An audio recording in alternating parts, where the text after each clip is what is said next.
Most guitar players access the pentatonic scale the way they learned it habitually, the way they learned it in this sort of position-based pattern. This one's with the root on the E string. The pentatonic scale has 5 different modes, each one of them sort of hanging on the E string. And each one of them provides a lifelong study of position-based phrasing. Like each one of these is a gold mine in and of itself to provide you with lots and lots of study and sort of an endless exploration of what position-based playing can be. But what none of them do is allow you to break out of that position. Hey, welcome back to the channel. I'm Chris. Today I'm going to teach you how to use a linear pattern for the pentatonic scale to move you out of these position-based patterns. And this pattern is basically using a constraint of 4-note boxes connected together that push the scale up or down the neck. The lick that I played at the top is a great representation of this idea, and I'll show that to you in a moment. But of course, what I'm really going to focus on is getting to the bottom of the idea itself. One of the ways to look at this pattern is that it's the top end, it's the 4-note box on the top of each one of the pentatonic modes. And if you don't know the pentatonic modes, and the only one you know so far is this, that's okay. But if you think of the scale, a 5-note scale, as stretched out on the E string alone, the pentatonic modes are playing the exact same notes, just hung on each one of those notes stretched across the E string.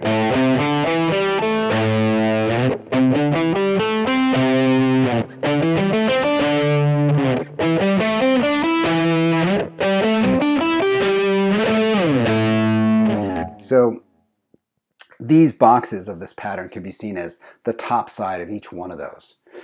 Meanwhile, playing linear pentatonics is going to take some getting used to if you don't already know how to do it, because it doesn't phrase as well initially as these patterns do, as these sort of positions do.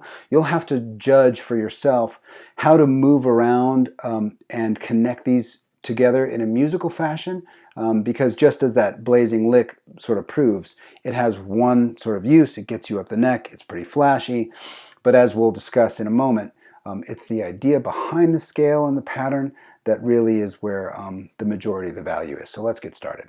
So the way the pattern works is it's blocks of 4 notes on a set of 2 strings. For this example, it's going to be the E and the B string.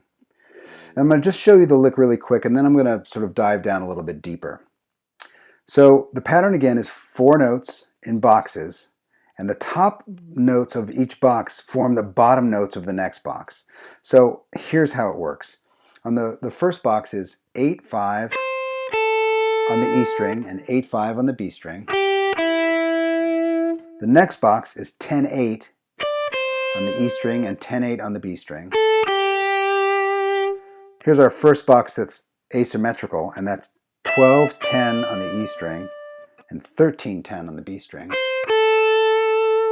The next box is also asymmetrical. It's 15-12 on the E string and 15-13 on the B string. And the last box before we repeat the first one up an octave is 17-15 on the E and 17-15 on the B.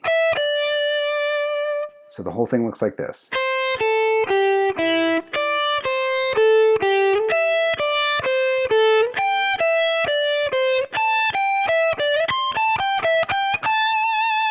I threw in a little bit of a vibrato and a bend there at the end just to give it some phrasing depth. So that's the lick. I got it off a Judas Priest album. It's pretty impressive when you get it up to speed. Learn it, take it to your next rehearsal. If your band's playing in the key of A, trot that puppy out and watch everybody turn and look, because it's pretty impressive. But if you're a fan of this channel, you know what's coming next, which is you shouldn't stop there. It's a great lick. Take it somewhere else. Let's get the advantage of what the lick actually is expressing as a mathematical truth. So the way I'm going to do this is show this to you from the standpoint of that third box that we explored. This first asymmetrical box.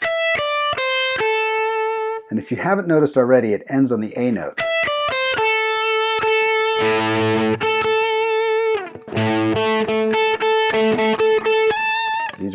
A's. If you don't know how to find all the A's, check out my video on octaves. It's very, very helpful. This one ends on the A note. And if you look at it, just look at this pattern. The same pattern here that ends on the A note is an exact copy. So the first thing that should come into your mind is, anywhere I find an A, that pattern exists. That sort of grounds you in the stuff you already know.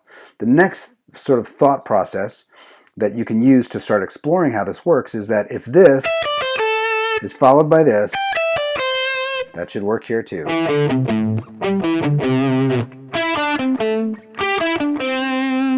So as you can see, what you start to do is divide and conquer this scale into these sort of, mathematically connected chunks that allows you to, whenever you want to, whenever you recognize it or whenever you hear it, to get on one of these 2-string, 4-note box superhighways and move yourself around the neck.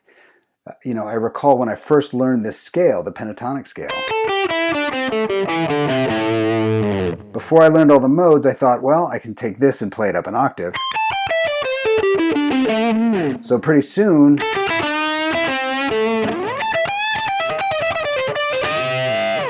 that became my vocabulary. I could play here, and I could play here.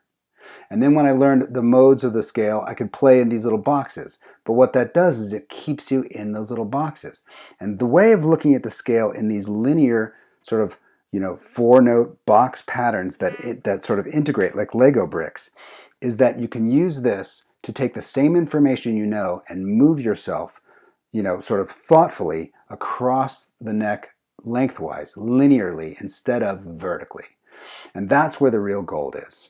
Okay, so there it is. Hopefully you'll take this idea and move it around the neck and move it around within the scale itself, realizing that wherever you find these patterns,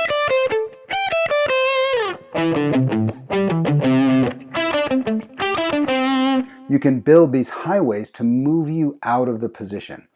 And the more you base them on knowing what notes you land on, for example, this one that lands on A,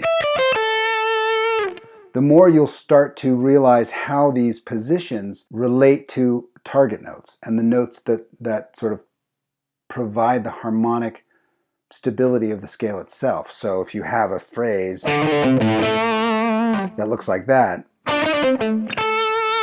you can replicate it wherever you go. These are the ideas that get you that kind of freedom, that get you the freedom to take a scale you already know, take a lick you already know, move it around, change it up, dive into the theory and the mathematics of it to get the most out of it.